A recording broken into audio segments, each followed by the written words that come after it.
olho na Bíblia, sintoniza aí naquilo que Deus quer falar, amém? Pega uma mão aí abençoada aí, dá um power touch no seu irmão aí, um toque de poder assim, fala: se liga, meu irmão, em nome de Jesus. Fala para ele: liga o Wi-Fi do céu, porque Deus quer falar com você nessa noite, amém? Opa, aleluia. Eu gosto de culto em que a gente cultua juntos. Eu gosto de dar glória a Deus, aleluia. Você gosta também? Opa, aleluia. Eu gosto desse barulho santo.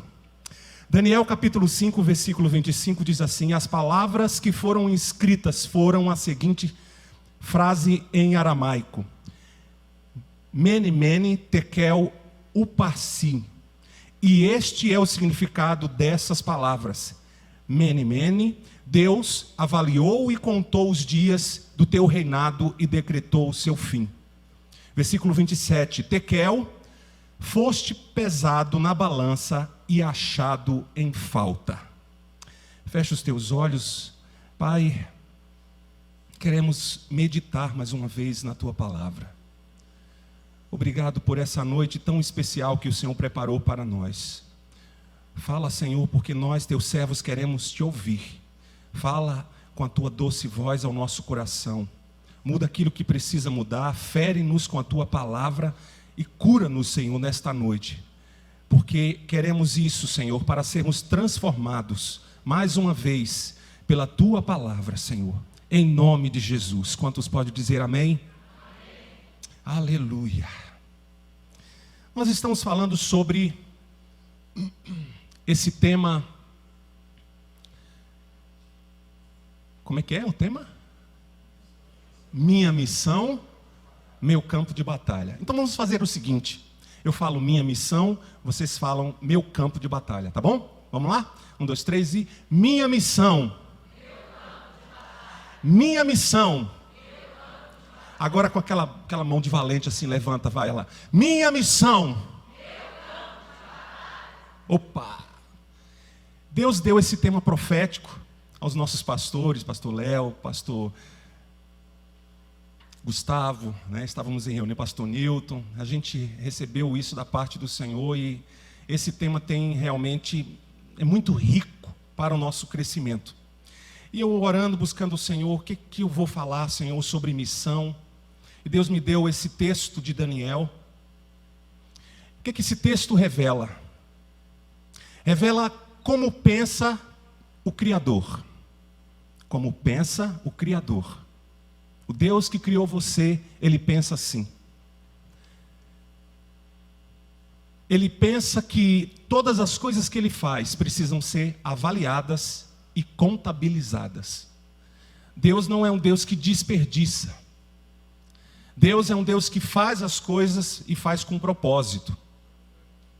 A Bíblia diz em Salmo 90, 12: sendo assim, ensina-nos, pois a contar nossos dias, a fim de que possamos alcançar um coração verdadeiramente sábio.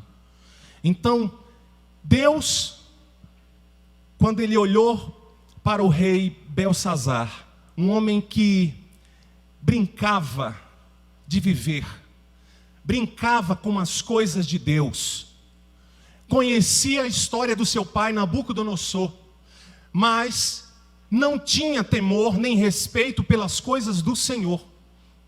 Ele não tinha atos que pudessem realmente ter aprovação dos céus. E quando nós lemos esse texto, Mene, mene, tekel, eu não li a última parte porque eu vou explicar exatamente. O nosso Criador pensa desta forma. Ele pensa que tudo deve ser avaliado e contabilizado. Qualquer pessoa que ocupa um corpo biológico tem um livro escrito a seu respeito. Conforme diz Salmo 139, versículo 16. Teus olhos viam meu embrião em teu livro, e em teu livro foram registrados todos os meus dias, prefixados antes mesmo que um só deles existisse. Isso quer dizer que Deus, quando permitiu você vir aqui na terra, habitar dentro deste corpo, você não veio apenas viver, você veio aqui para um propósito. Amém, igreja? Então, quando nós entendemos esse texto, entendemos que de tempos em tempos, o Criador faz avaliação de propósito e missão. O que nós chamamos, na linguagem cotidiana, o chacoalhar, o sacudir, para que as coisas estejam realmente alinhadas a um propósito, alinhadas àquilo que é a vontade dEle. Sabe aquela circunstância, aquela crise que apareceu na sua vida e te mudou de posição e fez você pensar diferente e agir diferente? É porque Deus estava permitindo, não para te matar, mas para te alinhar ao propósito dEle. Que coisa maluca, que coisa louca. E queridos, quando a gente vê esse texto, onde esse rei viu escrito na parede um decreto do céu dizendo: olha, eu te avaliei, eu contabilizei os teus dias e pesei você na balança. Não tem propósito de você estar aí entre os seres viventes. Você não tem o valor, não se deu o valor necessário para cumprir o seu propósito. E Deus estava dizendo para aquele homem: ó, os seus dias que eram tantos anos agora já não são mais, porque você não pode mais viver aí, porque você não vive uma vida com propósito. Que coisa séria, né, irmãos? Mene. Deus avaliou e contabilizou. Você sabe disso? Que muitos de nós podemos chegar até 80, 90, 100 anos. Mas para lá já não sei, já é um milagre. Já é um milagre. Mas você sabe que tem uma matemática. Os dias estão passando e existe uma contagem sobre os seus dias. O que Deus fez com aquele homem foi dizer: eu te avaliei. Eu avaliei o que você estava fazendo, vivendo fora do propósito e fora da missão. Eu contabilizei os teus dias e chega. Não tem mais por que você permanecer entre os viventes. E queridos, que coisa séria, né? Que coisa forte de você entender isso. E o que nós aprendemos com esse texto é que cada um de nós tem um mene e um tekel. Deus está avaliando, está contabilizando os teus dias, e está pesando se você está vivendo uma vida com propósito. E essa é uma noite que Deus quer alinhar você a esse propósito. E nisso nós vamos crescer e aprender coisas maravilhosas da parte do Senhor, amém? Diga para você mesmo: mene, tekel. Deus que avalia e contabiliza e dar o resultado. Por que eu não falei de upassim? Upassim é a consequência dos meus erros. É a consequência do pecado. Eu não quero tocar nisso porque eu sei que nessa noite Deus está nos alinhando para um novo tempo, um novo caminho, um novo crescimento. E é para isso que nós estamos aqui, amém? Então Deus corrige os filhos que ama. Deus te ama? Então Ele está aqui para te corrigir, alinhar você ao propósito dEle, amém? Então, o que nós entendemos desse texto é que Deus avalia, contabiliza e dá o resultado.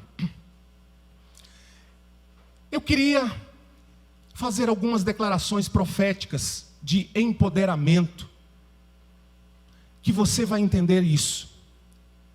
Eu queria dizer nessa noite que você mesmo. Você nasceu para este tempo. Tem gente crente aqui nessa igreja?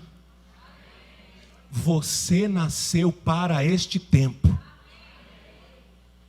Você é a resposta de Deus para esta geração. Opa, eu vi um crente levantar as mãos ali dizendo: eu tomo posse. Opa, é para mim. Você é a resposta de Deus para essa geração?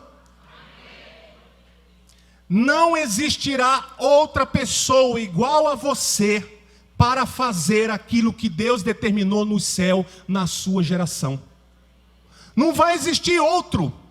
Não, é você mesmo.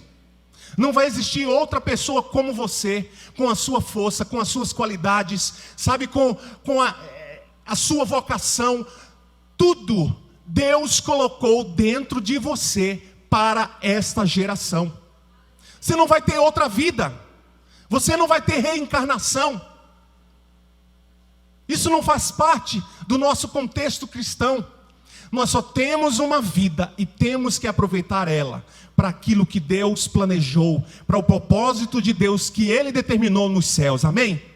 Então eu volto a te dizer nessa noite, você nasceu para este tempo. Pegue na mão de um crente alegre, dá um glória a Deus para ele e diga assim: ei, você nasceu para este tempo. Oh, aleluia! Escute isso. Sua missão revela o seu propósito. A gente faz sempre assim: primeiro propósito, segundo missão, depois legado. Essa é a história, é o planejamento da vida humana.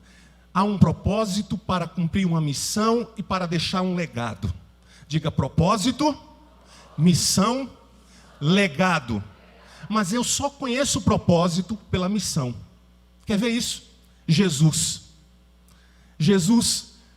desceu do céu, o anjo revelou a Maria o propósito, mas o mundo não sabia. Mas começou a missão. Começou fazendo milagres, transformando água em vinho, curando paralíticos, dando vista aos cegos, e foi pregando o evangelho, e ninguém parava esse homem. E chegou o momento que ele tinha que expressar aquilo que nós acabamos de falar. Mene, mene, tekel, o Deus que avalia, que contabiliza e dá o resultado. Jesus para os discípulos e fala assim: ei, deixa eu fazer uma avaliação, porque por meio de mim, por meio de mim todas as coisas foram criadas, então eu sei a fórmula. Eu sei o mene, mene, tekel. Jesus pergunta para os discípulos assim: quem dizem eles quem eu sou? É Jesus querendo o quê? Uma avaliação. Estão entendendo? Estão comigo? Jesus perguntando: que dizem eles que eu sou? Ah, Jesus, ele disse que você é um profeta, parará, parará. Agora, o que vocês dizem que eu sou? Aí, na missão, é que os discípulos entendem quem é Jesus. Aí o discípulo de Jesus responde: tu és o Cristo, o Filho do Deus vivo. Aí Jesus responde: não foi carne, não foi homem que falou isso para você, foi o meu Pai que está nos céus. Porque essa matemática, essa fórmula, esse mene, mene, tekel, vem do céu. Então Pedro, essa revelação é a revelação da vida. A missão revela o propósito, e eu estou vivendo a minha missão, para que vocês conheçam quem eu sou e o meu propósito, e eu quero deixar a minha vida um legado para vocês e para as próximas gerações. Que maravilhoso isso! Que coisa maravilhosa você entender a palavra de Deus. E assim, meus irmãos, nós aprendemos que é assim que a vida vai se montando. Pastor, eu não sei qual é a minha missão. Faça algo que você gosta. Faça algo que o teu coração se sente, sabe, pulsando com amor. Faça com alegria. Se essa coisa te dá alegria, você vai ver que nessa coisa você vai entender qual é a sua missão. E a sua missão revela o seu propósito. Eu quero nessa noite compartilhar com vocês aquilo que Deus falou comigo, algumas lições de sabedoria. Porque nós estamos numa missão que é o nosso campo de batalha. Nós estamos em guerra. Para viver a nossa missão, temos que enfrentar muitos gigantes. E eu queria que você, meu irmão, guardasse isso. Relacionamentos errados fazem pessoas perderem a sua missão. Relacionamentos errados fazem pessoas perderem a sua missão. E a primeira lição de sabedoria que eu gostaria de compartilhar com você nessa noite é essa: não pare aonde outros pararam. Você que gosta de anotar a palavra, anota aí, ó. Tem 4 pontos nessa noite para você crescer, para a sua missão, para a sua trajetória de vida. Não pare, não desista aonde outros desistiram. O que eu vou compartilhar com você sobre essa lição de sabedoria? Gênesis 11:31 fala, não vai dar tempo a gente ler, fala da história de Terá, pai de Abraão. Onde é que está a água aqui? Está aqui embaixo, pronto, isso. Terá, pai de Abraão.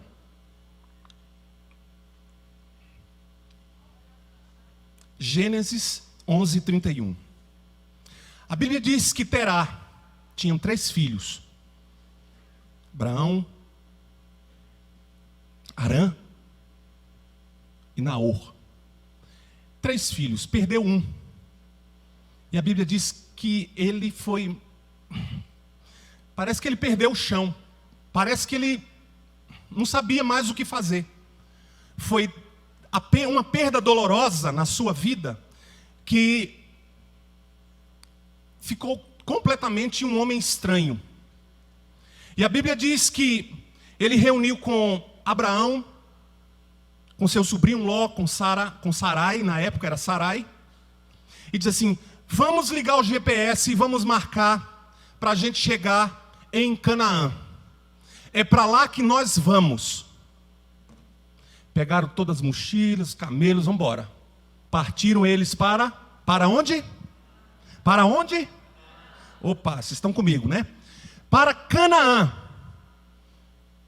Lá vai a Gugolina, para a direita, para a esquerda, não, vira para cá, vira para lá.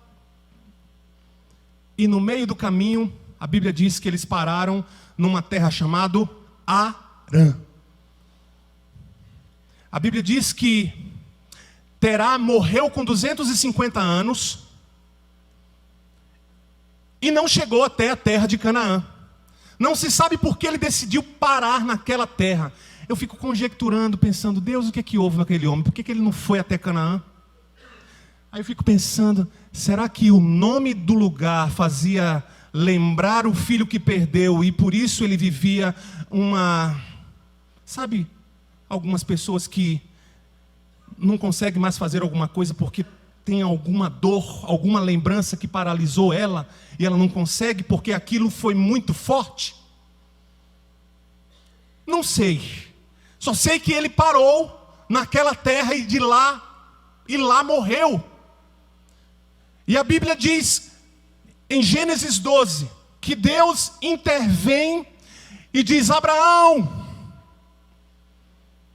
sai da tua terra, da tua parentela e da casa de teu pai e vai para o lugar que eu te mostrarei.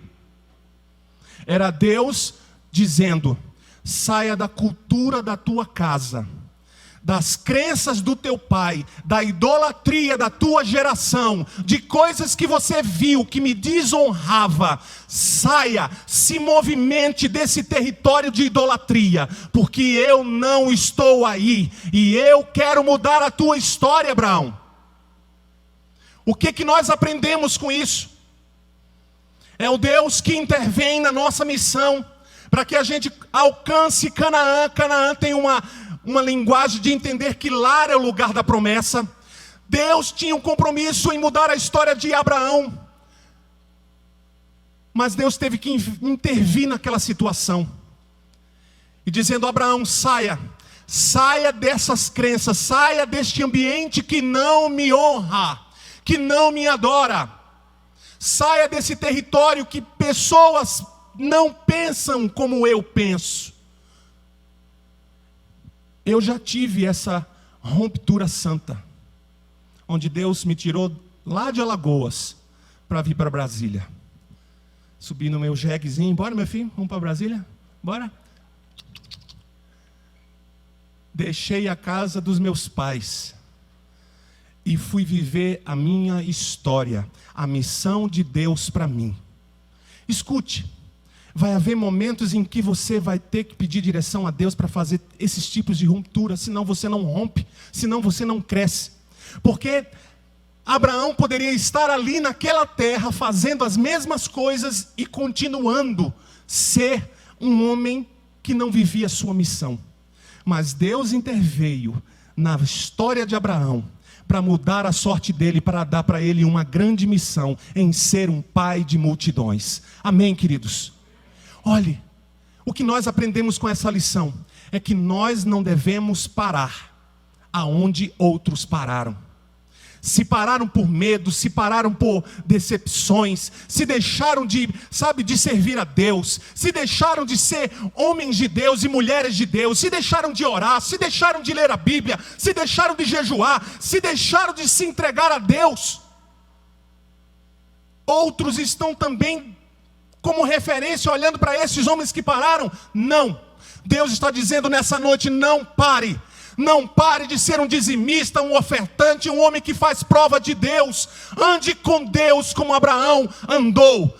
E experimente essas mudanças que Deus fez na trajetória de Abraão. A ser chamado um gigante da fé, um homem da fé, uma mulher de fé como Sara. Oh, meu querido, somente fazendo essas rupturas. Não pare.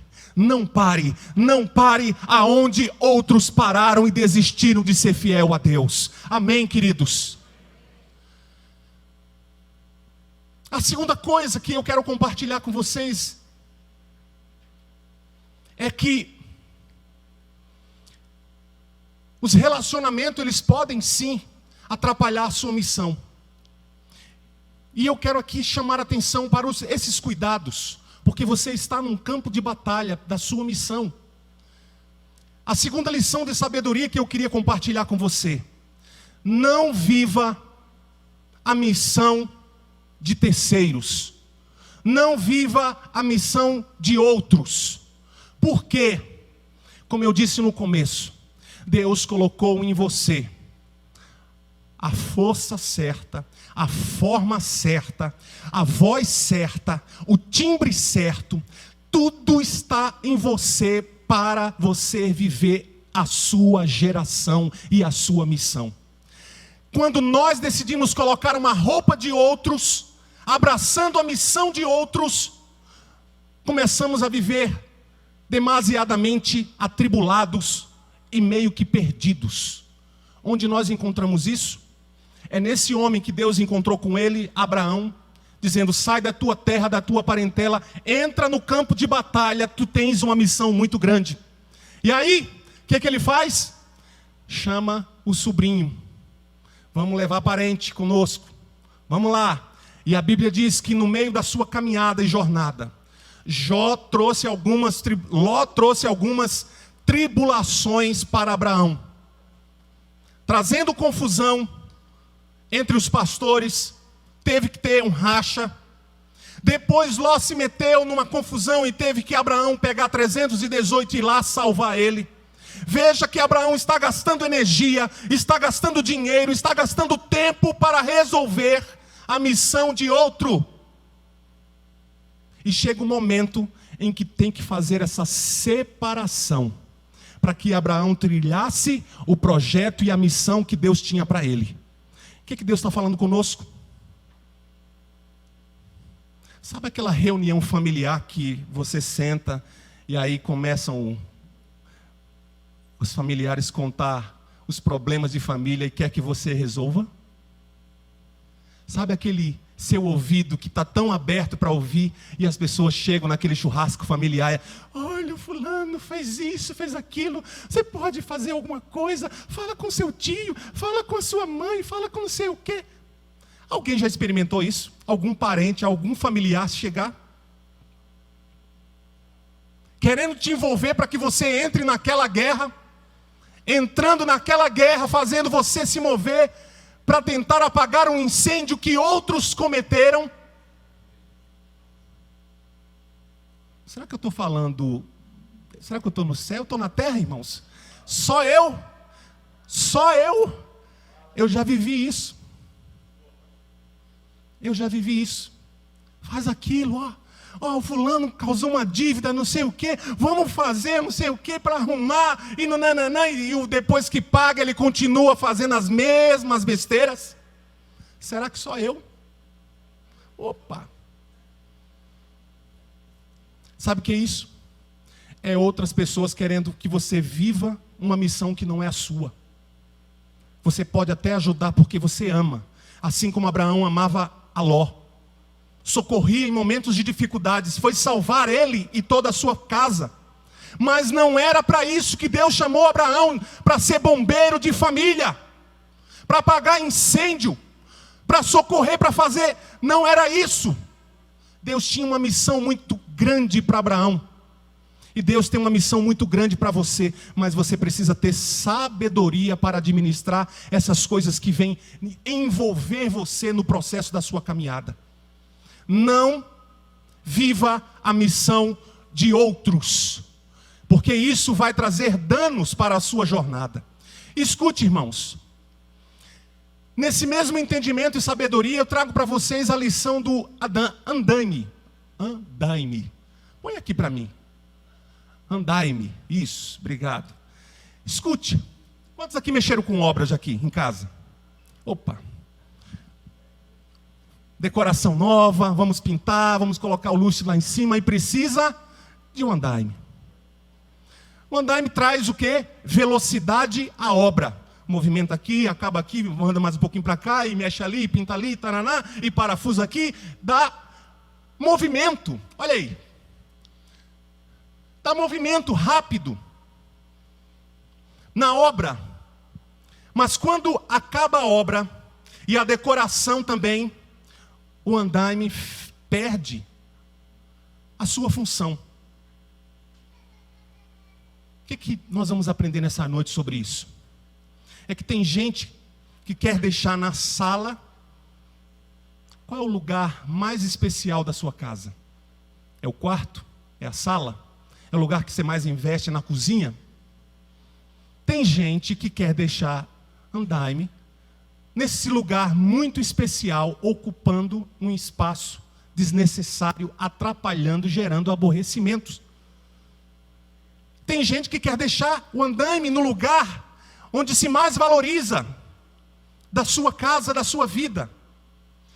O andaime é essa pessoa que precisa ser movimentada e muitas vezes retirada, porque você já acabou a obra. Você já está numa nova fase da sua vida. Não é que essa pessoa está falhando com você, é que ela não está pronta para a sua nova fase. Está entendendo isso? Você acabou a obra, e aquilo está lá no lugar. Não, tem que encerrar para começar um novo ciclo, uma nova fase. E muitas vezes nós queremos deixar relacionamentos, pessoas, a continuarem nos lugares mais especiais da nossa casa interior. Estão entendendo isso? É Deus dizendo: aprenda a dizer tchau. Porque eu já estou dando um novo passo para a minha nova vida. Estou dando um passo para uma visão nova que Deus me deu, um pensamento grande. E vou falar diferente, e essa pessoa não vai entender o que aconteceu com você. E sabe o que ela vai tentar? É puxar você para o que você era antes. É Deus dizendo assim: feche os ciclos de relacionamentos, porque você mudou, porque você cresceu, porque você precisa agora experimentar coisas diferentes. Não é que ela não perdeu o valor, é que não fala a mesma língua e não tem a mesma fé. Abraão não dava mais para andar com Ló, porque não tinha a mesma fé, não tinha a mesma missão. Era hora de dizer tchau. Escute isso e guarde isso no seu coração, meu irmão. Você está mudando. Tem novas fases acontecendo na sua vida. Tem uma nova ideia, um pensamento grande que Deus está te dando. Isso é a tua missão andando. Então, guarde isso de todo o coração, porque é sabedoria de Deus para você. Celebre quem está entrando na tua vida, mas não reclame de quem Deus está tirando. Tem crente nesse lugar? Vou repetir de novo. Abre os ouvidos da tua igreja. Celebre quem está entrando na tua vida, mas não reclame de quem Deus está tirando. A obra acabou. Tem um novo tempo começando na sua história. Tem uma missão para você cumprir. Amém, igreja? Amém, igreja? Pegue na mão desse crente aí e diga para ele: celebre quem está entrando na sua vida. Tem coisa nova de Deus entrando na tua vida. Amém? Não reclame de quem Deus está tirando do teu barco.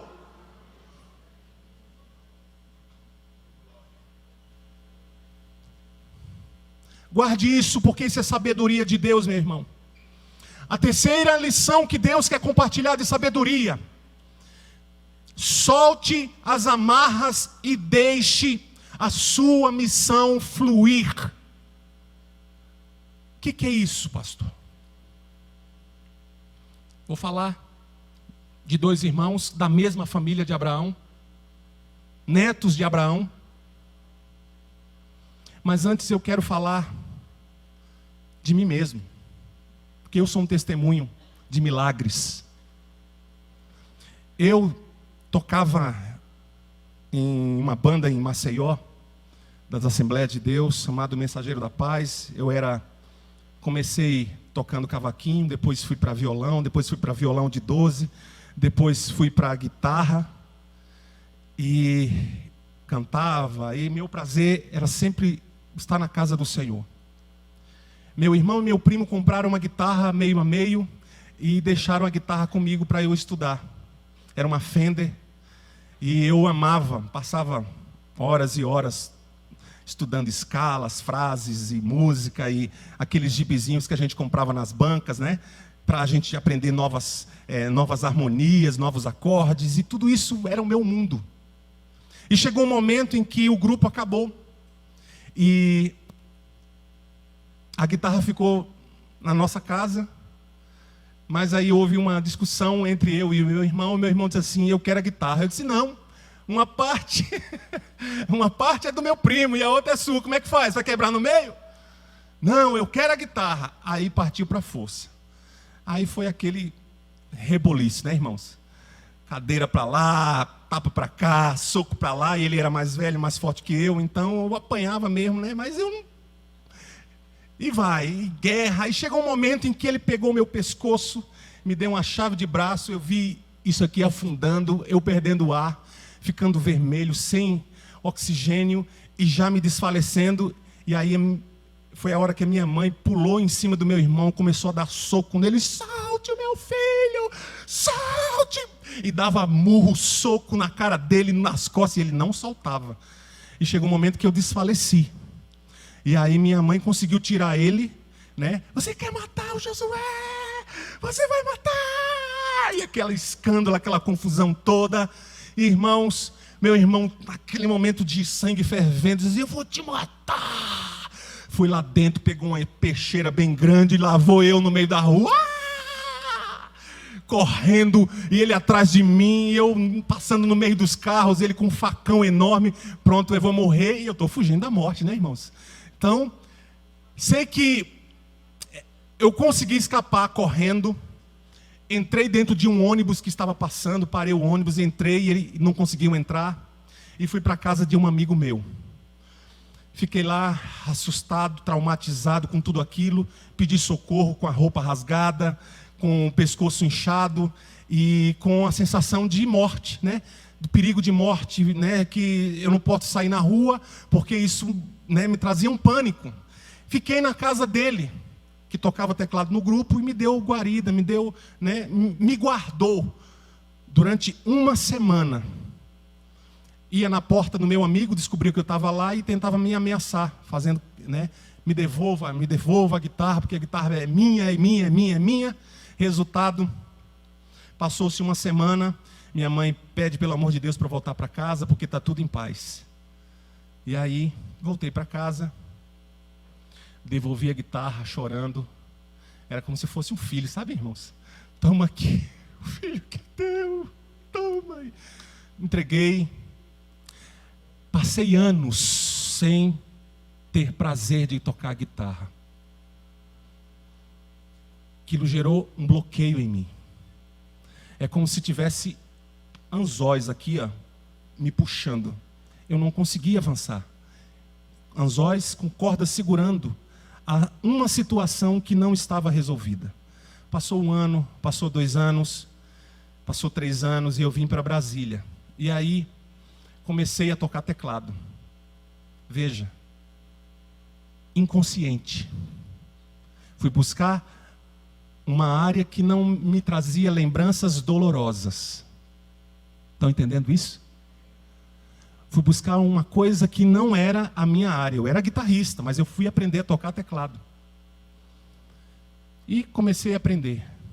Chegou um momento que eu estava viajando com Koinonia nos Estados Unidos e o guitarrista estava endividado.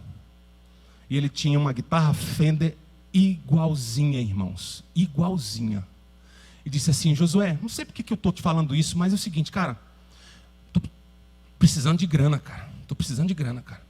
Estou aqui, vou voltar para o Brasil, estou cheio de conta para pagar. Cara, olha o seguinte, ó. Essa guitarra é tua. Tu me paga como você pode. Eu falei, como? Mas eu não estou com vontade de comprar guitarra agora. Rapaz, pega essa guitarra, ela é sua, a partir de hoje é sua. Tu me paga como você pode. Me paga aí uma parte por mês, outro mês, vai parcelando aí. Eu sei, você é de casa, então eu confio, vamos embora. Irmãos, lá vou eu, volto dos Estados Unidos com a guitarra Fender. Chego em casa, tudo bem. Aí teve uma agenda do Koinonia, fomos tocar em Curitiba. Eu estava no altar, quietinho, sentado. Aí momento que eu peguei a guitarra, comecei a tocar. E aí o Espírito Santo, com aquela voz doce, meiga, disse assim: Josué. E o pastor Márcio cantando aqui na frente, com a Nalma Dyer, né? As minhas mãos, eu quero. E eu, aquele momento de contrição, de adoração ali, chorando, quebrantado, e o Espírito Santo: Josué. Josué. Aí eu: Você lembra daquela situação que você viveu na casa dos seus pais, que quase o seu irmão te matou? Você lembra que a cor da guitarra que você está tocando é a mesma que você tocava na sua casa, estudando? E eu já trazendo um momento de cura. O Espírito Santo falou para mim assim: pois é, meu filho, eu te amo tanto que eu estou te dando esse presente para você, que é o selo da minha cura nas tuas emoções. Aí eu me acabei de chorar, irmãos. Me acabei de chorar. O povo até olhava para trás: o que está acontecendo? O que está acontecendo? Largou a guitarra, está lá chorando, o que aconteceu? Irmãos, quando eu voltei para casa, o Espírito Santo disse: amém, você está curado, mas agora faltam umas coisas para resolver.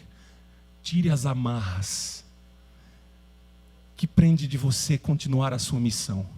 Você precisa voltar à casa dos seus pais e pedir perdão para o seu irmão. Falei, sério? Tenha coragem. Volte lá. Irmãos, eu até lembro do dia que eu cheguei de viagem. Estava lá meu irmão na porta. É coisa do céu, irmão. Meu irmão chorando veio me abraçar. E a gente se abraçou e se perdoou. Minha mãe chorava e abraçava. Vocês são amados, vocês são famílias, vocês são os meus filhinhos. E minha mãe se derramava de choro, porque Deus estava ali soltando as amarras. O que Deus fez na vida de Jacó, Jacó, meu filho, você não pode ser Israel enquanto não soltar as amarras. Volta para o lugar onde começou o problema e vai pedir perdão ao teu irmão por tudo que você defraudou, roubou, tudo que você fez errado. Vai, Jacó.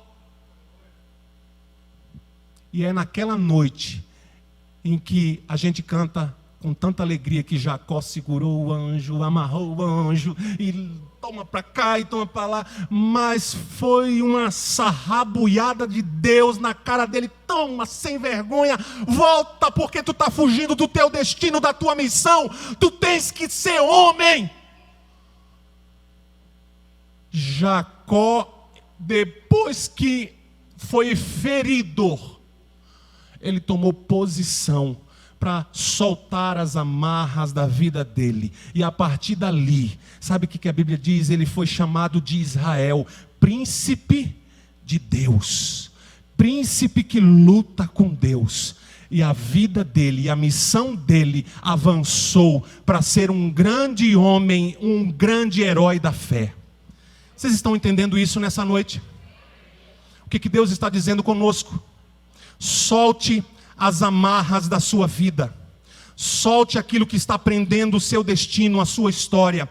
Solte as lembranças dolorosas. Solte aquilo que está tentando segurar a tua história, meu irmão. Soltei as amarras. Fui para frente buscar aquilo que é a minha missão, meu destino. Servir ao Senhor. Amar ao Senhor. Honrar ao Senhor.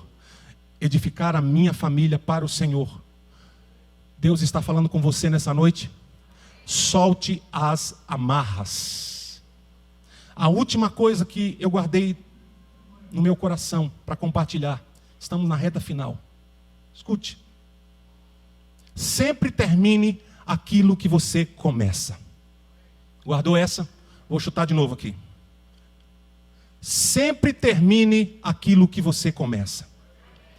Deus tinha um desafio com um cara que você poderia dizer assim: olha, é uma escolha insana. Pergunto, você gostaria de ter um pastor que bebia? Tomava umas assim? Que de vez em quando, e aí, irmãos, tudo bem? Vocês gostariam de ter um pastor assim? Sim ou não? Um pastor que ficava trêbado e de vez em quando pagava um mico de ficar nu. Estou voltando a ser Adão. Estou no Éden. Quem gostaria de ter um pastor assim? Mas Deus gosta de pegar coisas doidas e malucas. Tem um adolescente aqui? Algum jovem adolescente? Deixa eu ver aqui. Tem um adolescente aqui? Pronto, pode ser a filhinha da Ana Lídia aqui. Deixa eu te perguntar uma coisa. Pode ficar de pé? Ela é linda, né, gente? Sai fora, timidez. Já foi, pronto, tá lá. Quando a gente fala de Noé, o que você lembra? Da arca e do dilúvio. Da arca e do dilúvio. Tá certo, irmãos? Tá certo, irmãos? O que nós vamos aprender nessa noite? Que você será lembrado, não pelos teus erros, nem pelos teus fracassos, mas por aquilo que você terminou e concluiu na sua missão, na sua história. O Noé cachaceiro, o Noé que, sabe, bebia e ficava nu, mas o Noé que construiu a arca, completou a sua missão, salvou a sua casa, a sua família. Deus está falando conosco aqui. Comece e termine aquilo que você tem para fazer na sua geração, na sua história. Não se ausente daquilo que é a sua missão. Deixa ela fluir, porque Deus é contigo. É Ele que te capacita, é Ele que te dá forças para vencer nessa trajetória. Amém, meus irmãos? Quero terminar com o texto de Filipenses. Põe aqui para mim. Não sei mais nem onde é que está aqui a palavra, mas vamos embora aqui, vamos surfar. Filipenses capítulo 1, versículo 6. É para você isso. tendo por certo isto mesmo, certo, que aquele que em vós começou, quem começou? Quem começou? Quem começou? Ele começou, ele não desiste, ele não para, ele não vai deixar coisas incompletas na tua vida. Que aquele que em vós começou a boa obra, quando eu falar boa obra, você diz eu, boa obra. Diga boa obra. Aquele que começou a boa obra, a aperfeiçoará. Aperfeiçoará. Aperfeiçoará. Aperfeiçoará. Aqui não é lugar de gente perfeita. Se você veio para a igreja para buscar gente perfeita, estou dizendo agora, o bilhete é o seguinte, ó, vai logo para o céu, vai logo para lá, porque aqui não. Aqui é um lugar de pessoas aperfeiçoadas. Aperfeiçoadas. Todo dia nele aperfeiçoadas. Vocês estão entendendo isso? Porque a obra dele não para, porque é hoje, porque é segunda, é terça, é quarta, eu estou sendo aperfeiçoado. Aperfeiçoado. Agora eu quero dizer o seguinte, quando que vai acabar isso? Qual é o calendário que vai terminar? Até o dia de Cristo Jesus. Tá bom para você? Olhe para o seu irmão e diga, ô boa obra. Deus está trabalhando no seu crescimento, na sua vida. Para a gente concluir, só dar um arremate aqui, o que nós aprendemos nessa noite? Primeiro, não pare onde outros. Segundo, o quê? Não cumpra a missão de outros, cumpra a sua. Terceiro, a do andaime, que é celebre quem está entrando na sua vida, mas não reclame de quem está saindo. Reclame não, porque é a mão de Deus mesmo que está recolhendo, para não atrapalhar a sua trajetória. Qual foi o terceiro, hein? Solte-as. Deus tem compromisso com a sua história, a sua missão de vida. Mas é preciso que você utilize aquilo que foi ensinado por Jesus. Perdoe. Libere essa pessoa. Resolva isso. Tire essa amarra que está prendendo os seus pés de caminhar, de você ter velocidade, de você ter alegria de viver. É isso que muitas vezes está consumindo pessoas, porque as amarras, Jesus cura, mas você tem que tirar essas amarras. É a sua parte de resolver e de resolver conflitos. E por último, o que nós aprendemos, qual foi? Sempre termine aquilo que você começa. Não é por acaso que Sansão está no capítulo dos heróis da fé. Ah, pastor, mas ele errou, pecou, fez tanta besteira, barará. Ei, mas tem uma janela que Deus olha para dizer assim, opa, eu estou vendo um homem que está buscando reconciliação comigo. Ele está pedindo perdão. Deus me devolva por um minuto as forças, aquela unção para a minha missão ser completa. Deus aqui mesmo, Deus, completa a tua obra em mim. Não me deixa morrer sem completar a minha missão. Então dos céus veio a voz e respondeu, toma meu filho, completa a tua história, o teu propósito e deixa um legado. Não é por acaso que ele está lá em Hebreus como herói da fé. Sansão cumpriu a sua missão. Ele começou e terminou. E você vai começar e terminar, amém? Pegue na mão desse crente abençoado, diga para ele, comece e complete. Em nome de Jesus. Dá uma chacoalhada nele assim, diga, comece e complete em nome de Jesus. Fique de pé em nome de Jesus. Sei que já estourou o horário. Quantos estão ouvindo Deus falar nessa noite? Quantos estão sendo edificados neste lugar pela palavra de Deus? Deus está aqui para nos curar e alinhar a nossa missão. Há um novo tempo de crescimento, mas é preciso você mudar algumas coisas, ter algumas atitudes, Deus tem compromisso com a tua história, amém? Fecha os teus olhos. Comece a falar com o Espírito Santo.